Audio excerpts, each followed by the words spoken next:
shit, fuck, hey, here's the show. Hold on, I just gotta... 3 fleshlights? Oh, I remember. For having sex with. Okay, hi! Sorry, folks, I'm having a whole day. I got some clowns reinstalling my bathroom now. I'm going through the old financials. You know how money is fake and we made it up?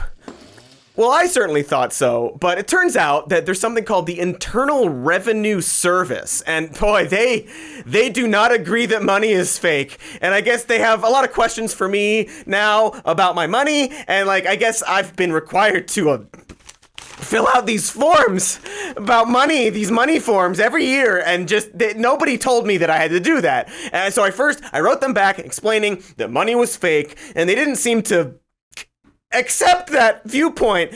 And luckily, I have been drawing pictures of all of my purchases for years now, so I'm gonna ball these up and put some twine around them. The IRS likes wads of things, right?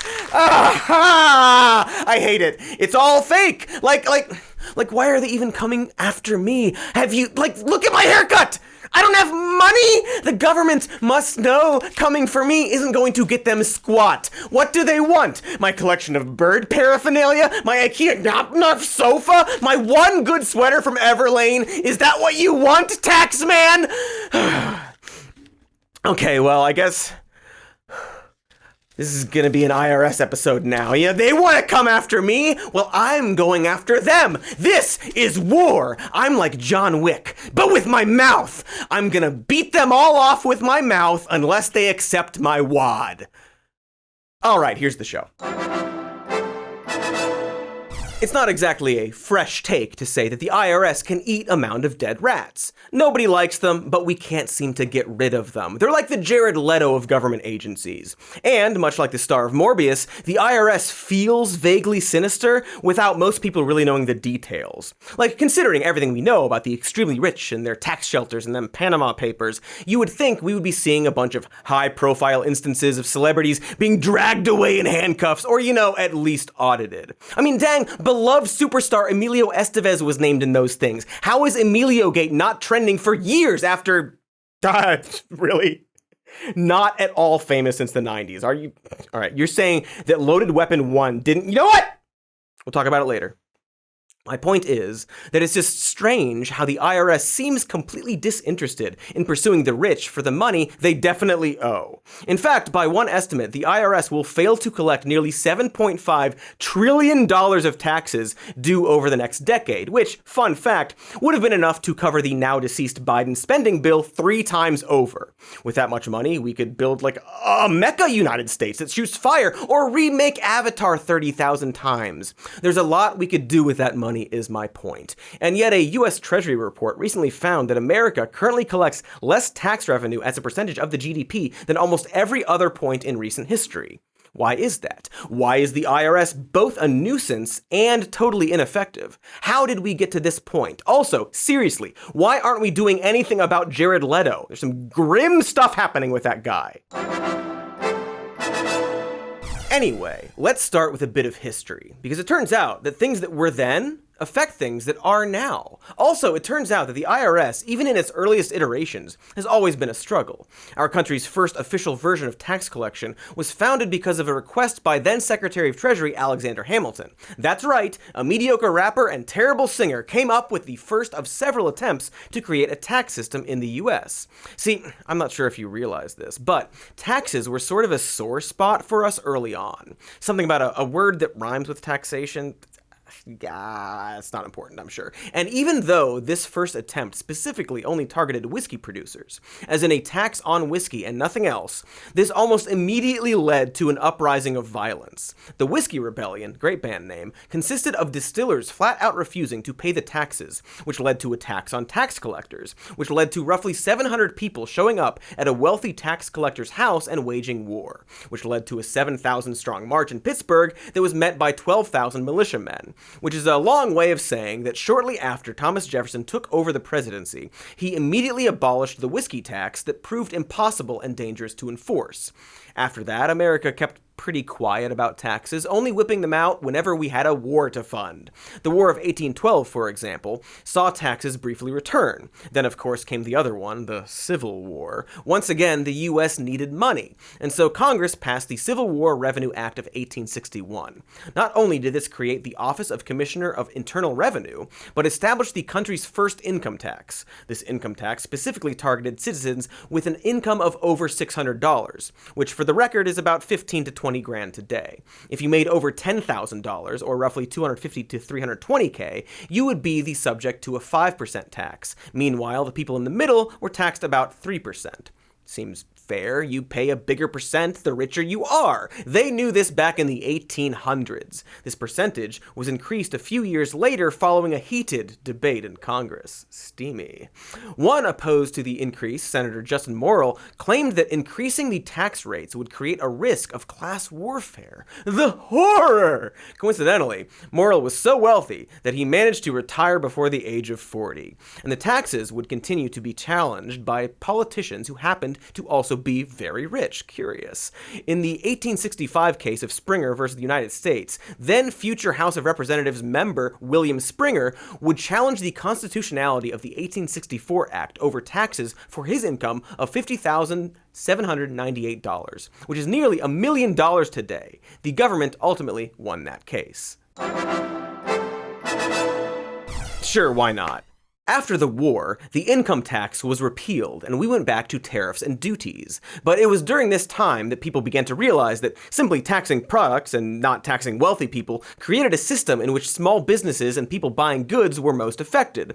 And so in 1894, we saw the creation of the Wilson-Gorman Tariff Act, which was the first non-wartime income tax. Portions of this were actually challenged and ruled unconstitutional. However, in 1913, Congress passed the 16th Amendment that gave them the ability to collect income taxes without any strings attached. And as we blasted into several world wars, the decisions made to fund those wars would continue to shape our modern system.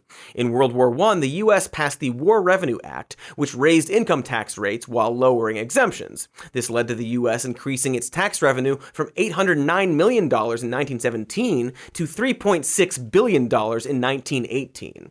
After this war, we got the Great Depression as a fun little intermission, during which FDR signed the Social Security Act into law, which at the time simply focused on retired workers in need who were over 65 receiving benefits based on their payroll tax contributions. You could argue this was the first actual instance of our earned tax dollars directly helping people on a federal level. Schools, for example, are funded from property taxes and decided on locally, which of course led to ridiculous differences in quality depending on the area, but that's another video. Anywho, next came World War II. Two World, Two War, I believe it was called at the time. And so Congress passed a new Revenue Act, which amazingly increased the amount of Americans paying income tax from 5% to 75%.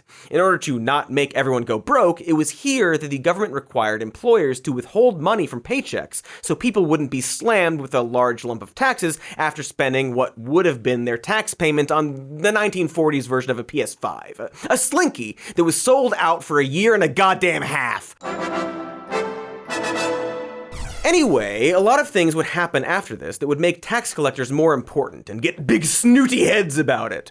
Prohibition was enforced by IRS agents who, of course, would later take down Al Capone. The modern Internal Revenue Service wouldn't be officially named that until 1952 thanks to Harry Truman, who, and this is important, also fought heavily against Congress as they tried to make budget cuts to the agency, saying at the time, "I am advised by the Secretary of the Treasury and the Commissioner of Internal Revenue that the reduction of $20 million in the appropriation for the Bureau of Internal Revenue will mean a reduction in personnel of 4,000 to 5,000 employees and will result in a direct loss of revenue of not less than $400 million in the fiscal year 1948. There is at the present time, with present personnel, a backlog of 30,000 leads on tax evasions awaiting investigation." In other words, it was clear in the late 40s that reducing funding to the IRS would actually cost the government more money because it would hurt their ability to collect taxes. It would gunk up a system that at the time was already facing a backlog of cases. And this is where we start seeing the problem. Unfortunately, between this time and today, another thing had to happen. A man named Ronald Dildo Reagan would become the president. And RDR was of course known for the Economic Recovery Act of 1981, something for which Republicans would praise him to this day as a move that brought on economic recovery. Ronald Reagan also signed the largest tax cut in history. He reduced government regulations from Washington. He did. And economic growth exploded. Ah, yes! When Ted Dildo Cruz ran for president, he often talked about wanting to bring us back to Reagan economics. He talked about it all the damn time. But what Mr. Dildo and a lot of the other GOP dildos failed to mention about this point in history is that while yes, in 1981, Reagan passed one of the largest tax cuts in history, this was followed by him raising the taxes 5 times before his presidency ended. Almost once a year, he raised taxes with the Tax Equity and Fiscal Responsibility Act of 1982, Social Security Amendments of 1983, the Deficit Reduction Act of 1984, Tax Reform Act of 1986, and Omnibus Budget Reconciliation Act of 1987.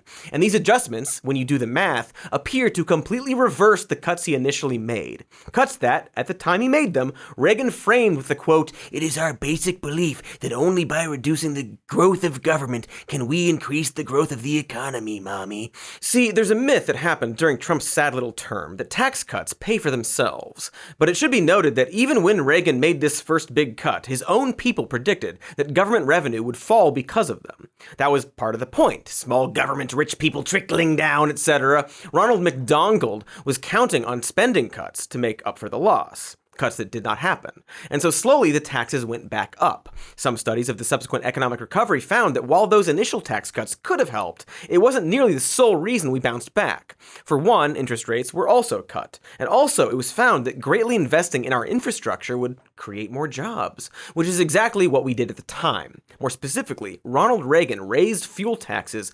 125% and spent that money on our highways. The woke socialist radical Ronald D. Reagan's Build Back Good plan. And so, as our economy recovered, Reagan was gradually raising taxes every year. This is all to say that the man who really set the standard for the GOP's belief in tax cuts didn't actually cut taxes, and in fact sure appeared to be wrong in his initial belief on how to grow our economy. And this is what set the stage for when America began to fundamentally break the IRS. Taxes at this point were routinely challenged by the mostly wealthy as the country became more and more complex. Between FDR and Reagan, we would see the expansion of Social Security and formation of Medicare. And Rodildo clearly learned that whether or not you like taxes, they are needed if you also want a modern country that functions. But then, thanks to the myth of Reagan's actions, one of our 2 major parties, I won't say which one, began to fantasize about perpetually cutting the taxes needed for these programs. All the nuance of Reaganomics was lost, and when we hit the 90s, there grew a full-on assault on the service of revenue, internal. And we'll talk about just that after an ad, or heck, maybe 2 ads. There's no way to know. That previous Cody was lying. There's no ad for you, because you're a patron and we love you and we thank you for your support, so we're just gonna, after the end of this very long sentence, go back to the show, and that is happening now.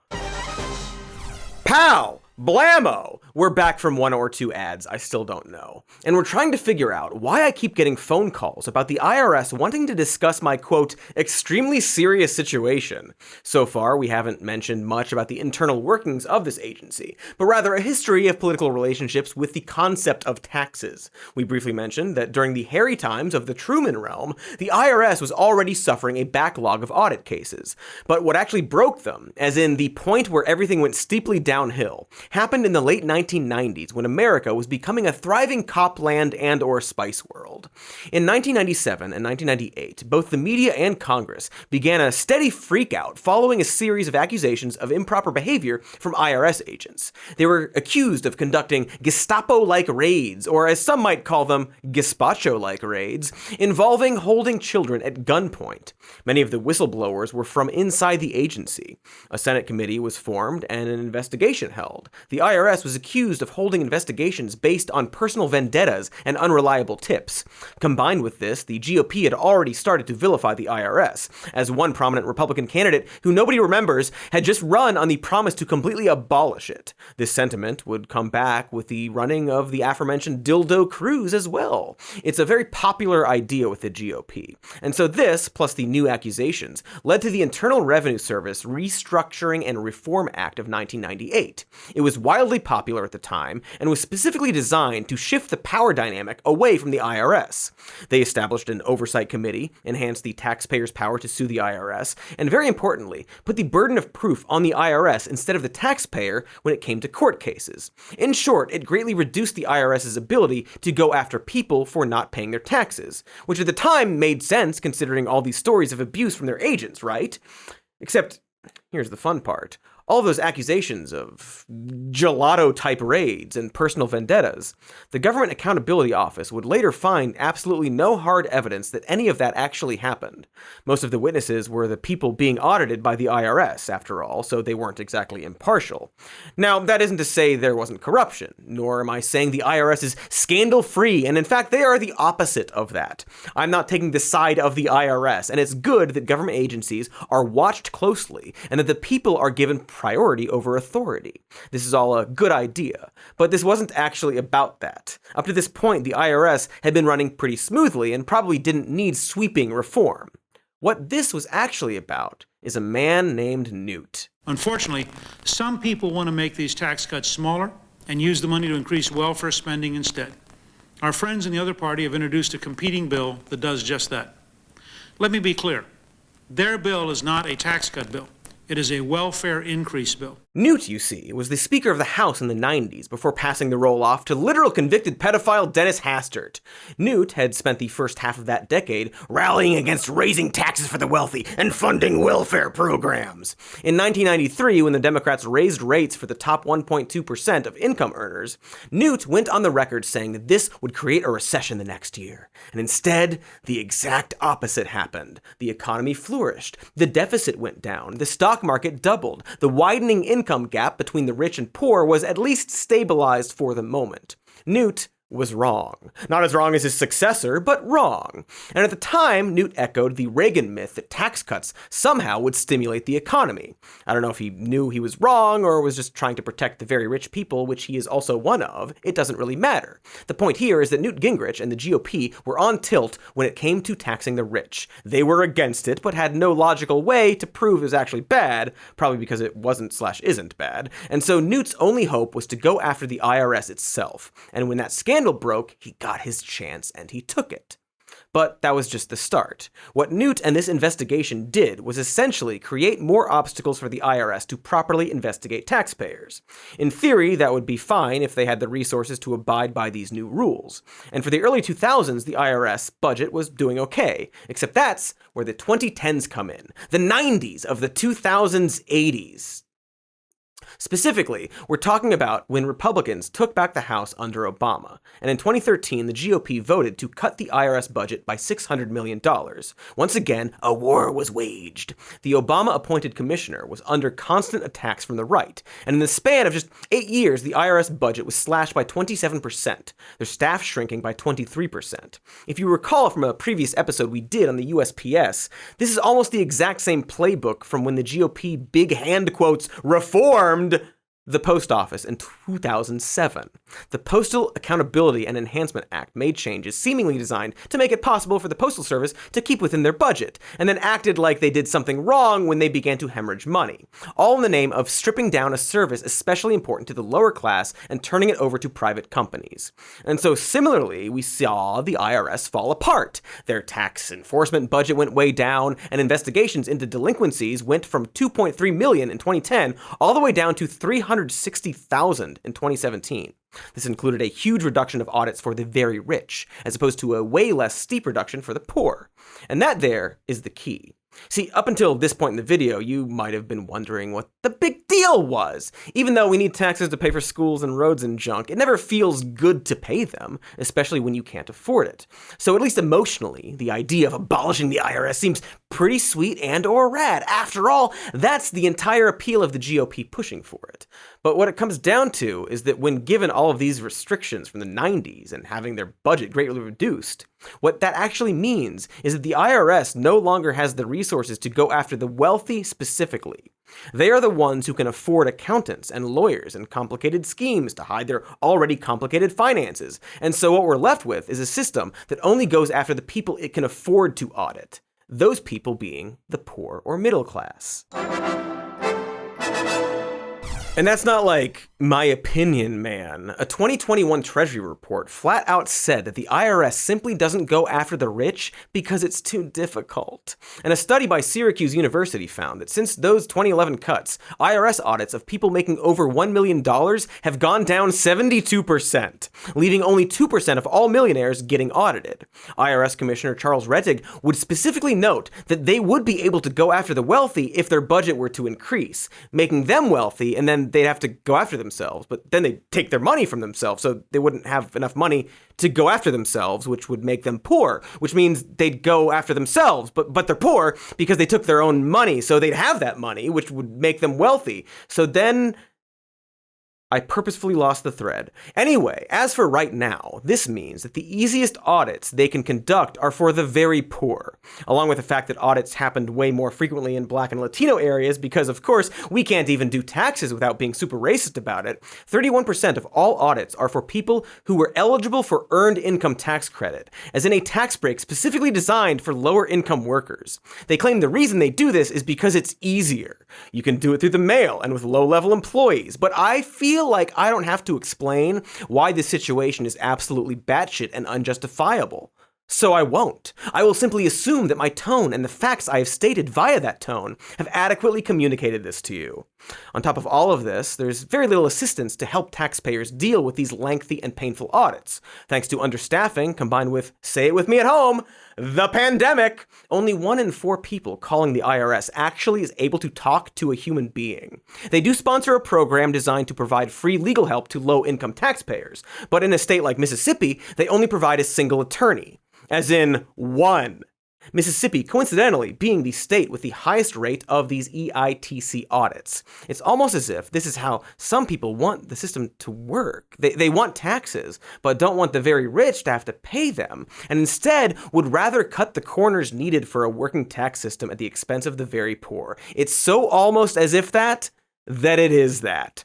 So the decline was all mainly until 2017. But maybe after that, things got better, right? Does anyone remember what happened around 2017? Some kind of like major political event, probably. I'm sure it's nothing really bad that would make the situation worse. See, this is me acting right now. I'm acting perfectly, fully aware that in 2017, Donald Trump became the president of the United States. And boy howdy, tits and dicks. It turns out that the guy who was famous for playing an evil rich man his whole life and had a questionable tax history didn't do the IRS many favors. Along with cutting budget and staff by an additional $240 million in 2018 and then $300 million in 2019, Trump also cut down tax rates for the very rich.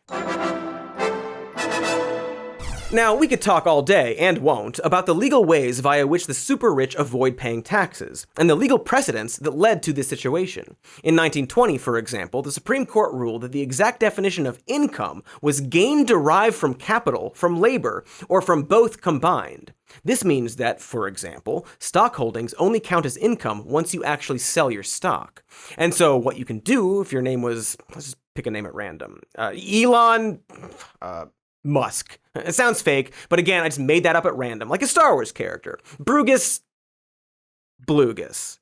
If you were this hypothetical Musk fellow, you could take out loans and use your stock and assets as collateral, then live extremely well off of those huge loans and never actually pay taxes because none of it legally counts as income. Then you can just die.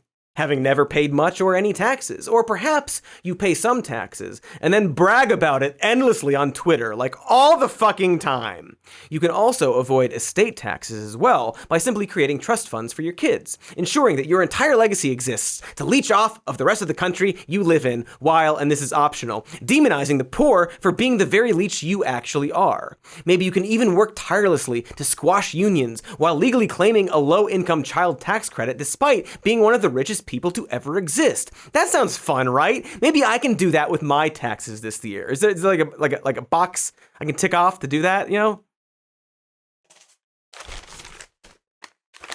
These are props. Damn it! Anyway, according to a UC Berkeley report, such unrealized gains held through things like stocks amount to $2.7 trillion out of the $4.2 trillion the super wealthy already own.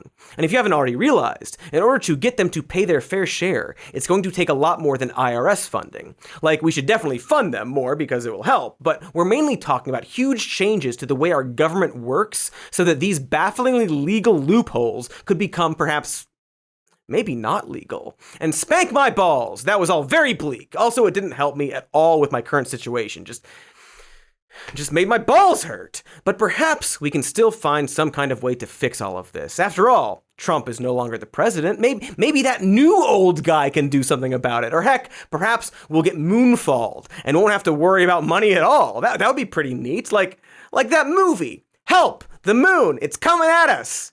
Anyway, I don't know. I guess we should cut to ads, and then we'll come back from ads, and this will all be figured out. Definitely. Once again, you have been lied to. There's no ad here. There's just me saying thank you so much for supporting us on Patreon, and back to the show. We're back, and I did not figure out my taxes in the few minutes those ads took up. I thought I could because I'm a real good man at smart stuff, but I guess not. So it's time to discuss what we can, if anything at all, actually do to make tax season not a complete punch in the butt. And I guess for starters, it should be acknowledged that if we want roads to drive on and Social Security and health programs like Medicaid and drones, I guess, well, that money has to come from somewhere. At least until we abolish the concept of money. So unless we want to set up a national OnlyFans where other countries see our nudes or something, we have to go with taxes, despite my idea being way sexier. But if we all have to pay taxes, then we should probably design our tax system in a way that pisses everyone off the least. And so when talking about the IRS as an organization, this is really the goal. What can we do to make this unpleasant process easier for people? And just for starters, we super duper absolutely don't need to make the actual process of filing your taxes as complicated as it is. We could make it take 5 minutes to do taxes in this country, and we could change that by next year if we wanted to. We just don't. And you know how I know that? Because literally every other country already does it. Americans spend about 6 billion hours a year collecting the data and filling out the forms.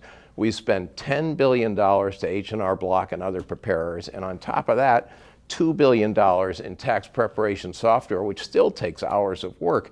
It's outrageous, the burden we put on people. And how long does it take to do your income taxes or file your income taxes in some of these countries, if it's so simple? I was in the Netherlands on March 31st, the day before their taxes are due. I was with an executive who makes $200,000 a year, 2 mortgages, a lot of investments. He'd have to fill out 12 forms in America. I said, Michael, how do you pay your taxes? He pops a beer, he goes online, the government's filled in every line. If the numbers look right, he clicks OK, takes 5 minutes. In Japan, you get a postcard from the IRS that says, we think you made this much, we withheld this much, we owe you a refund of that much, we'll put it in your bank on April 1st. Takes 1 minute if you think the numbers are right. And I said to my friend Togo, you know, in America, people spend hours, days filling out these forms. And he said to me, why would anybody want to do that? Okay, I get it, dude. You have friends.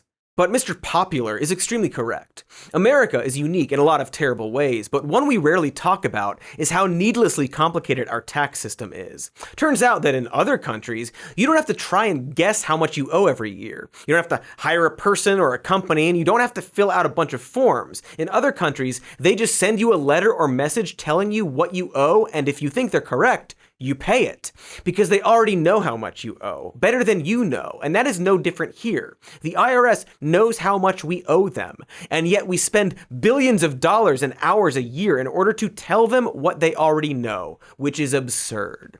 So, why do we do it? Well, it turns out that there have been proposals for very simple filing options we could do. Here's one from the US Treasury in 2003. It would be called return-free filing and would mean that the government could do the accounting on their side and leave the taxpayer mostly out of the process. And wouldn't you know, that sweeping reform they did back in 1998 actually included a measure to develop a return-free system. Even Dildo Reagan called for a return-free system back in the freaking 80s, while also maintaining that taxes should hurt, in that he felt the process of giving the government your money should always be unfavorable. We've been talking about this for a while, and even have a lot of the system in place. Did you know that the IRS actually offers free filing for people making under $73,000 a year? And yet, amazingly, out of the 100 million people who qualified for that in 2014, only 2.8 million returns were filed through it.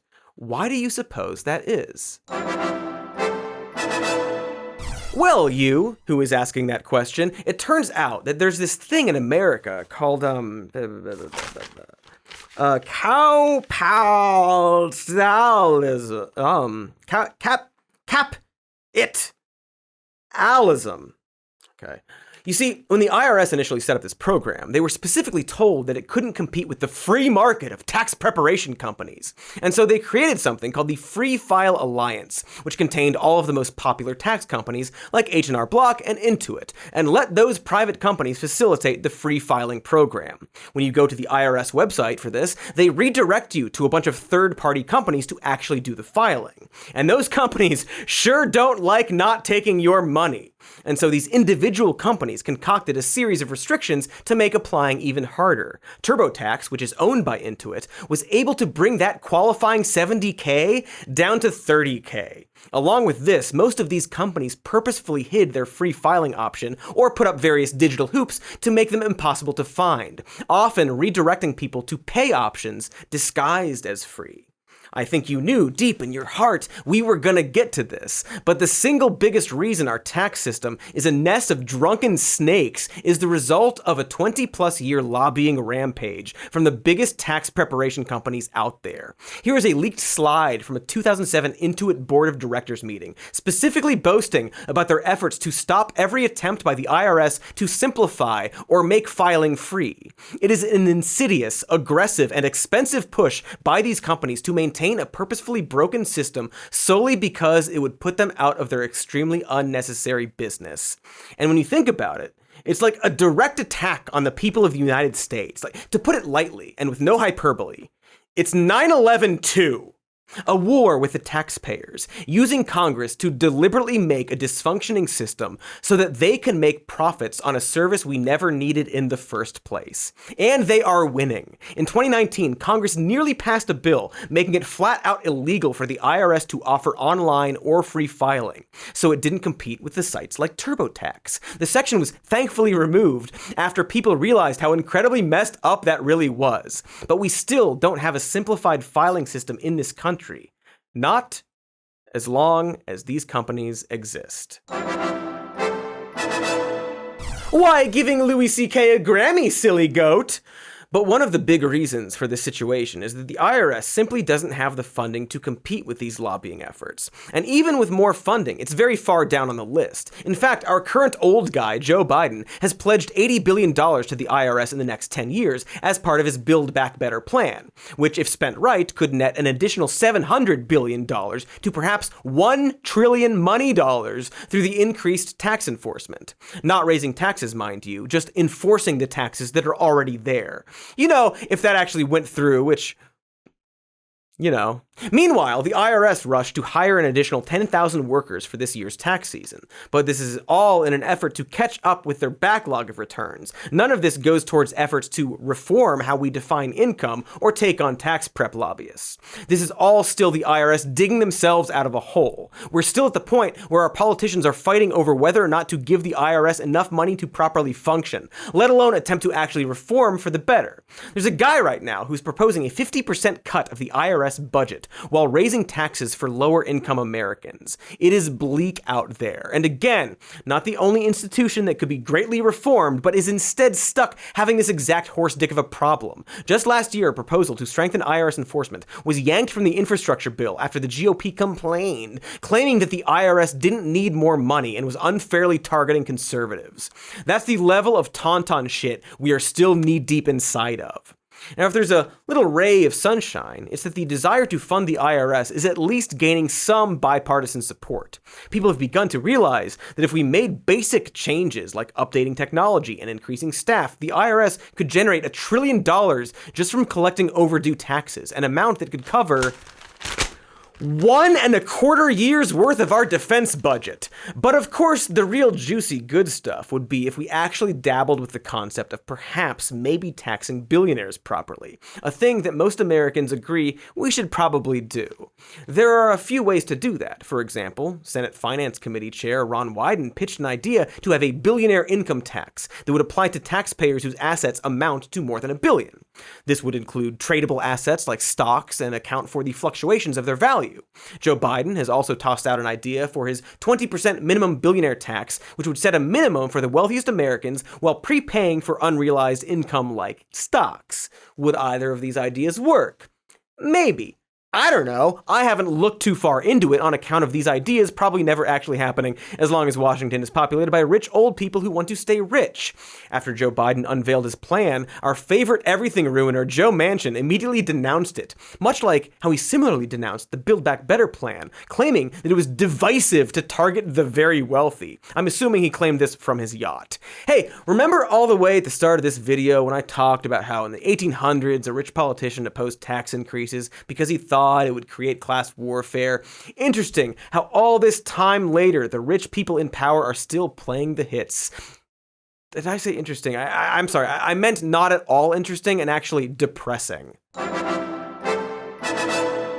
But shoving aside the billionaire stuff, shove billionaires. Also, as I already mentioned, if we actually want to fix the IRS, like really fix it up, all we really have to do is just give them more money. Raise their budget and enable them to collect on uncollected taxes, hire more people, have the resources to go after the wealthy and actually do that. Notice how that solution has nothing to do with raising taxes, the thing Republicans claim to hate. Will it solve everything? No, but it would at least start us on a path to taking on the bigger fish, perhaps making filing easier like in other countries, and then maybe, just maybe, taxing the ultra wealthy their fair share. Then we have all that money and can like make a big money ball with it. Like really wad it up like the IRS loves so much. And I don't know, we all eat it. What do people do with money? Look, I'm not the money guy, okay? I think I've made that clear. But surely there are good things the government could do with more money from rich people. They could fund universal health care, a thing they don't want to do. Or make schools and roads better, a thing they claim to want to do. Or I guess make bombs, a thing they just cannot stop doing. Okay, well, that's kind of a bummer. But, you know, still, I'm sure they'll get sick of making bombs at some point. How fun can it be? And you get to ride them? Okay, I get it now. So, all right, they'll make all the bombs first, and then once they've made all the bombs, they'll do like healthcare and schools and stuff after that. I mean, how many bombs can they make, right? And they don't even have to use them? Okay.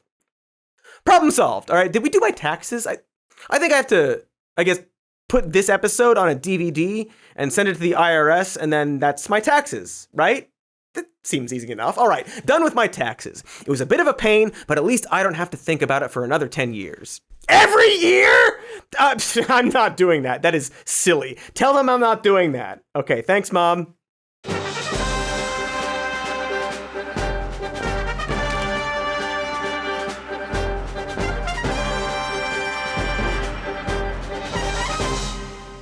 Warmbo! We need to talk about some of these purchases. How do you buy more Warmbos? What does that even mean? And that's why I'm returning all of your children to the store. Thanks for watching, everybody. Make sure to like and subscribe and leave a nice comment or a mean one if you're feeling mean today. And we've got a podcast called Even More News you can check out, and this show as a podcast if you don't like my face. And we've got merch with various things on it, and we've got a patreon.com/some more news, and we've got those things.